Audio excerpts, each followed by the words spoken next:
আজকে আমি বানাবো পেঁয়াজ, ক্যাপসিকাম, লঙ্কা, রসুন দিয়ে দারুণ একটি ম্যাগির রেসিপি। এবার আমি জল গরম করতে বসিয়ে দেব। এবার আমি ঢাকা দিয়ে দেব।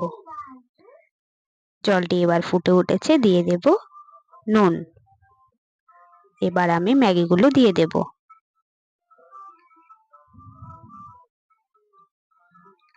এবার আমি এরকম কাঁটা চামচের সাহায্যে নেড়ে নেব।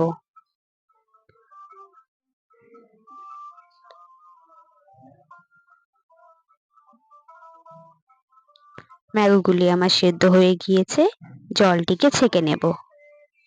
জলটি ছেঁকে নিয়েছি, এবার আমি সাদা তেল দিয়ে ম্যাগিগুলোকে মেখে নেব, যাতে এটি একের সঙ্গে একটি লেগে না যায়। তেল দিয়ে মেখে নিতে হবে। মাখা হয়ে গিয়েছে, এবার আমি কড়াইয়ে সাদা তেল দিয়ে দেব।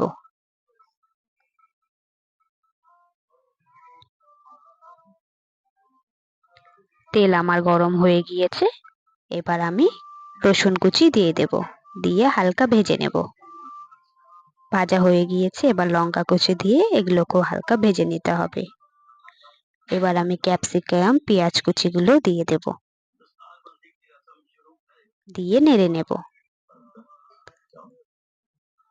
এবার আমি সামান্য নুন দিয়ে এগুলোকে ভেজে নেব।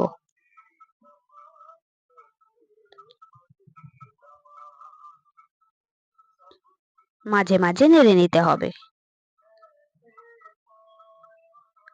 এগুলো আমার ভাজা হয়ে গিয়েছে, এবার আমি ম্যাগির মশলা, পাস্তার মশলা দিয়ে দেব।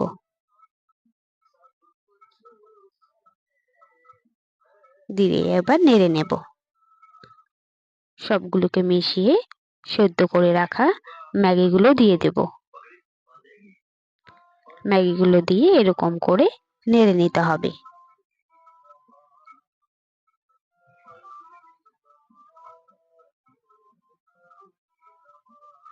নেড়ে এবার সামান্য নুন আবারও দিয়ে দেব,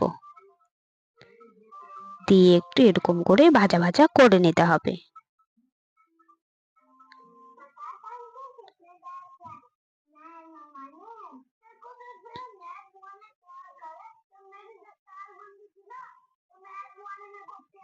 ম্যাগিটি আমার হয়ে গিয়েছে, এবার তুলে নেব।